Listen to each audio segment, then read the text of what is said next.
வணக்கம். நான் பிரேமா, தமிழ் ஆசிரியர். இன்றைக்கி நம்ம பார்க்க போகிறது 3ஆம் வகுப்பு முதல் பருவம் தொகுதி 1 இருக்கக்கூடிய தமிழில் 8வது பாடம் நூலகம் அப்படின்ற ஒரு பாடத்தை பற்றி நம்ம பார்க்க போகிறோம். முதல்ல நூலகம்னா என்ன, அது எப்படி வந்தது அப்படின்றத நம்ம ஃபஸ்ட்டு பார்த்துலாம். அதை பற்றி ஒரு குறிப்பு சொல்கிறேன். அச்சு, காட்சி, சமூக ஊடகங்களால் ஆக்கிரமிக்கப்பட்டுவிட்ட இன்றைய உலகில் இவற்றை தாண்டி உருப்படியான நூல்களின் வாசிப்பது என்பதே இன்றைய தலைமுறையிடம் அபூர்வமாகி கொண்டிருக்கிறது. ஆனால் நூலகத்தை இயக்கமாகவே கண்டவர் எஸ்.ஆர். ரங்கநாதன்.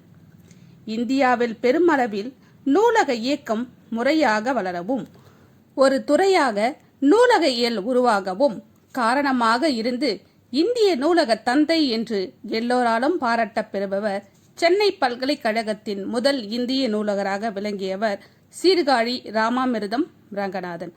இந்திய நூலகவியலின் தந்தை என போற்றப்படும் இவர் தமிழ்நாட்டைச் சேர்ந்தவர், கணிதவியலாளர். இந்திய அரசு இவருக்கு பத்மஸ்ரீ விருது வழங்கி கௌரவித்தது. ஆகஸ்ட் 12 அவருடைய 128வது பிறந்தநாள். இவர் பிறந்த நாளை இந்தியா முழுவதும் தேசிய நூலக தினமாக கொண்டாடப்படுகிறது.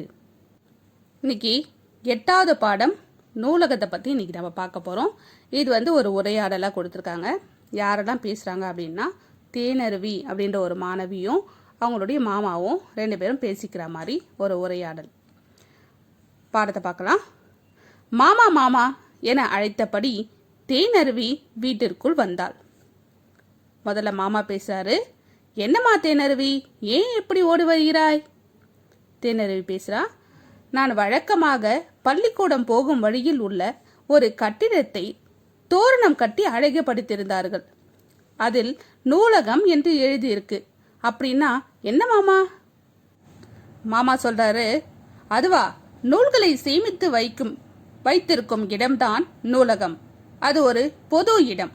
அங்க அனைவரும் புத்தகம் படிப்பாங்க. இன்று நூலக தினம். அதை கொண்டாடுவதற்காக நூலகத்தை அழகுபடுத்தியிருப்பார்கள். அதுக்கு தேனருவி சொல்றியா? அப்படியா, நாமும் சென்று நூலக தின கொண்டாட்டத்தில் கலந்து கொள்வோமா அப்படின்னு கேட்குறா தேனருவி. மாமா சொல்றாரு, சரி தேனருவி, வா போகலாம். தேனருவி சொல்றா, நூலகத்தை பற்றி எனக்கு விளக்கமாக சொல்லுங்கள் மாமா என்று கேட்டார். மாமா சொல்றாரு, சொல்கிறேன் கேள். நூல் கூட்டல் அகம். நூலகம் பல்வேறு துறை சார்ந்த நூல்கள் வரிசையாக அடுக்கி வைக்கப்பட்டிருக்கும் இடமே நூலகமாகும். நூல் நிலையம், புத்தக சாலை நூலகத்தின் வேறு பெயர்களாகும். தேனருவி சொல்றா, மாமா, இங்கு என்னென்ன நூல்கள் இருக்கும் அப்படின்னு கேட்கிறா. மாமா சொல்றாரு, நூலகத்தில் அறிஞர்களின் வாழ்க்கை வரலாற்று நூல்கள், தமிழ், ஆங்கிலம் மற்றும் வேறு பல மொழிகளை சார்ந்த இலக்கிய நூல்கள், அறிவியல் நூல்கள், தத்துவ நூல்கள், வரலாற்று நூல்கள், பூலோக நூல்கள் போன்றவையும் இடம்பெற்றிருக்கும். நூல்கள் மட்டுமின்றி நாளிதழ்கள், வார இதழ்கள், மாத இதழ்கள், பல்வேறு வேலை வாய்ப்புகளை பற்றிய செய்திகளை தெரிவிக்கும் இதழ்கள் ஆகியவையும் இடம்பெற்றிருக்கும் அப்படின்னு சொல்லிட்டு மாமா சொல்றாரு. தேனருவி கேட்கிறா மறுபடியும், அடேங்கப்பா, நூலகத்தில் இவ்வளோ வகை நூல்களா? அது சரி மாமா, நூலகத்தில் நமக்கு என்ன பயன் அப்படின்னு சொல்லிட்டு அவங்க மாமா கிட்ட கேட்குறா. மாமா சொல்றாரு, என் செல்ல குட்டி கேட்டால் சொல்லாமல் இருப்பேனா? இங்கு நமக்கு தேவையான அல்லது பிடித்த நூல்களை எடுத்து படிக்கலாம். நூலகத்தில் உறுப்பினராக சேர்ந்தால் நூல்களை வீட்டிற்கே கொண்டு சென்று படிக்கலாம். ஆனால் குறிப்பிட்ட நாளில் மீண்டும் புத்தகங்களை திருப்பி அளித்து விட வேண்டும். இதனால் நம் அறிவு வளர்கிறது, நம்முடைய நேரம் பயனுள்ள முறையில் அமைகிறது. வேலை வாய்ப்பு தொடர்பான நூல்களை படிப்பதால் நல்ல வேலையில் சேரவும் முடிகிறது. மூளை புத்துணர்ச்சி பெறுகிறது, தன்னம்பிக்கை ஏற்படுகிறது என்று கூறினார் மாமா.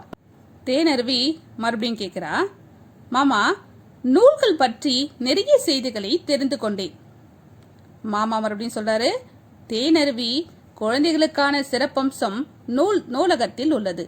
அது என்ன தெரியுமா? இங்கே குழந்தைகளுக்கான பிரிவு தனியாகவே உள்ளது. நூலகத்தில் உள்ள வாசகர் வட்டம் மூலமாக நூலக தினத்தன்று குழந்தைகளுக்கான போட்டிகள் அனைத்து நூலகங்களிலும் நடத்தப்படுகின்றன. போட்டிகளில் கலந்து கொள்வோருக்காகவும் போட்டித் தேர்வினை எழுதுவோருக்காகவும் தனியே பயிற்சிகள் வழங்கப்படுகின்றன. ஒவ்வொரு குழந்தையும் அவரவர் வீட்டில் நூலகம் அமைக்க வேண்டும். அதில் நிறைய புத்தகங்களை சேமித்து வைத்து புத்தகம் படிக்கும் பழக்கத்தினை வளர்த்து கொள்ள வேண்டும் அப்படின்னு சொல்லிட்டு மாமா சொல்றார். அதுக்கு தேனருவி சொல்றா, நன்றி மாமா, நான் நம் வீட்டில் ஒரு சிறிய நூலகத்தை அமைப்பேன். அதில் நிறைய நூல்களை சேமித்து வைத்து படிப்பேன். மாணவர்களே, தேனருவை போன்று நாமும் புத்தகம் படிக்கும் பழக்கத்தையும் புத்தகத்தை சேமிக்கும் பழக்கத்தையும் வளர்த்துக் கொள்வோம். படிப்புதான் ஒருவன் உயர வழி என்றார் காமராஜர். புத்தகங்கள் படிப்பதையே வழக்கமாக்குங்கள் என்றார் அப்துல் கலாம். இவர்களின் பொன்மொழிகளை பின்பற்றுவோம். இந்த வீடியோ உங்களுக்கு பிடிச்சிருந்தா லைக் பண்ணுங்க, ஷேர் பண்ணுங்க. தமிழ் அமுதை பார்த்துட்டு இன்னும் சப்ஸ்கிரைப் பண்ணாமல் இருக்கீங்களா? உடனே சப்ஸ்கிரைப் பண்ணுங்க. நன்றி, வணக்கம்.